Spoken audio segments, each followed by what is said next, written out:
sur France Inter et vous êtes bien dans le grand atelier. C'est la première et c'est Isabelle Adjani, la marraine de l'émission. Isabelle Adjani, tout va bien ? Oui, je crois. Dans la vie, évidemment, vous êtes comédienne. Dans la vie, vous allez manger chez Bruno Verjus parfois. Dans la vie, vous aimez le talent des autres, des comédiens, des auteurs que vous servez depuis de longues années maintenant, que ce soit au théâtre ou au cinéma. Et puis, dans la vie, vous êtes très concerné par ce qui se passe autour de vous, par ce qui se passe dans le monde. Je crois que vous connaissez bien l'actualité. Je la suis, même si je m'en défends parfois, mais je la suis parce qu'on ne peut pas vivre, sauf si on fait un choix d'ermite, coupé des autres, du monde, et même si je n'aime pas particulièrement la manière dont c'est commenté, dont c'est relayé médiatiquement, tout ce négativisme et cette espèce de course vers l'effroi et la chute. Vous trouvez qu'il y a un catastrophisme dans les médias, dans la manière de relater l'actualité ? S'il n'y a pas de catastrophisme, il n'y a pas de sensationnalisme. Donc il n'y a pas de vente, il n'y a pas d'auditeurs. Vous pensez à quoi ? Aux chaînes d'infos, à la télévision ? Par exemple, oui. Alors du coup, vous regardez quoi ? Arte ? Arte, évidemment, c'est une chaîne que j'aime beaucoup. J'aime beaucoup aussi la chaîne parlementaire. Ah oui. Je trouve ça passionnant. Je trouve qu'il y a des documentaires comme sur Arte qui sont importants. Et puis sur le service public, il y a aussi des choses tout à fait exemplaires, je trouve, et courageuses en matière documentaire. Oui. Puisque vous suivez l'actualité, vous avez certainement entendu ça. Des maladies que l'on croyait éradiquées se développent à nouveau sur notre territoire. Des enfants meurent de la rougeole aujourd'hui en France. Dans la patrie de Pasteur, ce n'est pas admissible. L'an prochain, les vaccins pour la petite enfance, qui sont unanimement recommandés par les autorités de santé, deviendront obligatoires.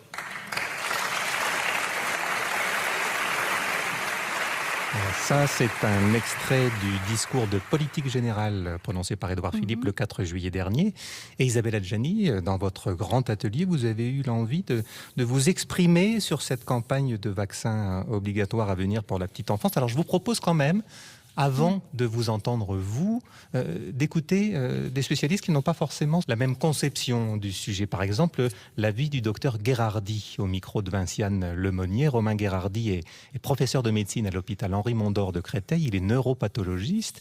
Il ne remet pas en cause l'utilité des vaccins, mais la présence d'aluminium dans les adjuvants. Je vous propose de l'écouter. J'ai constaté que l'aluminium, sous forme de petites particules, de petits cailloux, tel qu'il est utilisé dans les vaccins, contrairement à l'idée qui était largement répandue depuis son introduction il y a près de 100 ans, n'est pas éliminé rapidement par l'organisme. Et que ces petites particules d'aluminium, qui sont destinées à stimuler le système immunitaire, vont persister, en tous les cas chez certains individus, pendant de très nombreuses années à l'intérieur du système immunitaire. Et chez certains individus, une maladie se présente comme des douleurs musculaires chroniques, une fatigue chronique, des manifestations auto-immunes.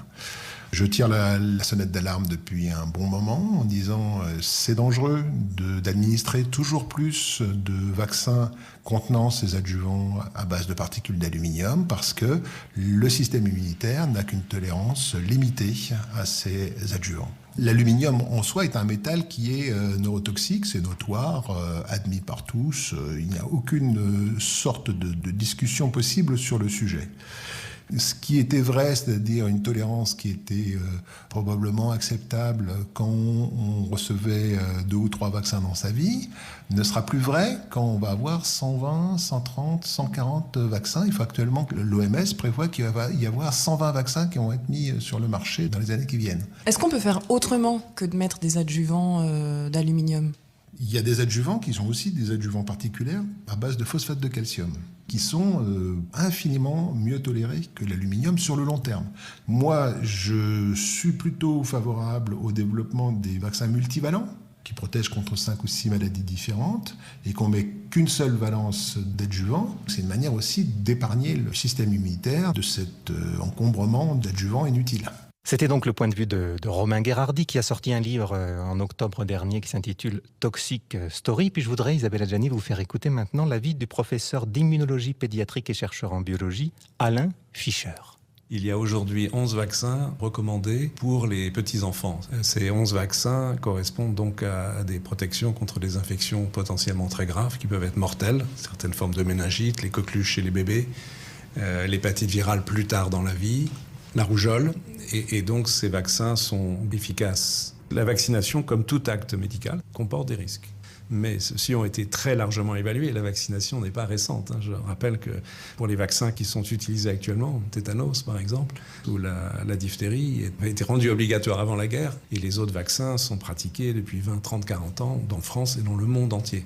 Si bien que les risques qui existent ont été et sont en permanence évalués. Ils existent, mais ils sont extrêmement faibles.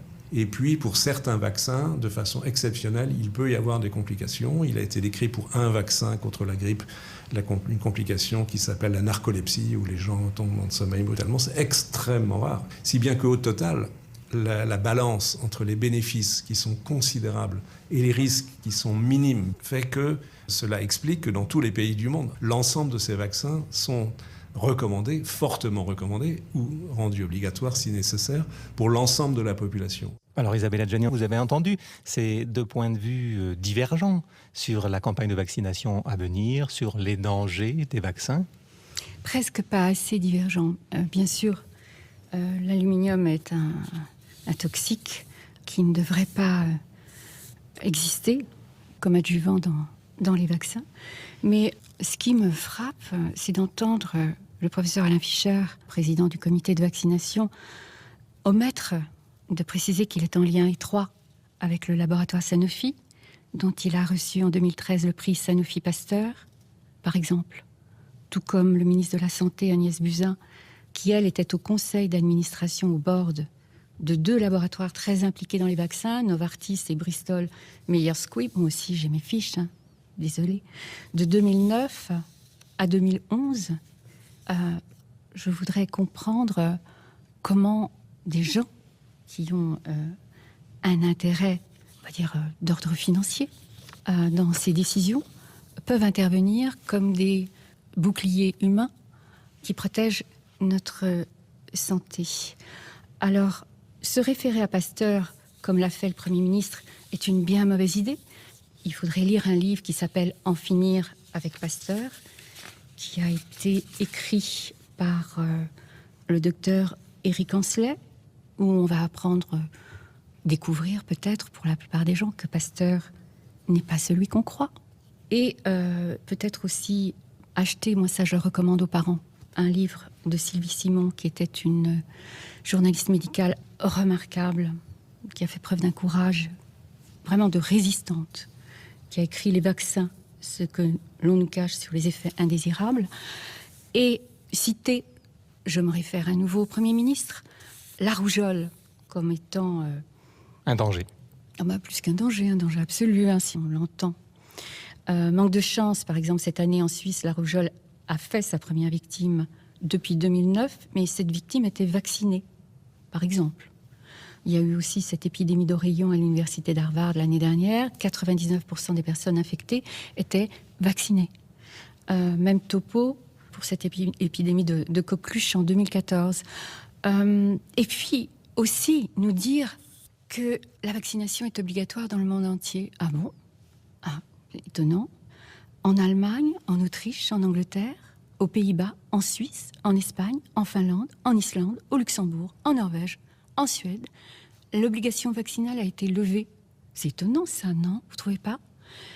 Au Portugal, c'est pour la diphtérie et la polio. Alors, j'y vais, Je vous parle là, je sors de mon contexte artistique et je vous parle comme une mère qui n'a pas fait vacciner ses enfants et qui le revendique.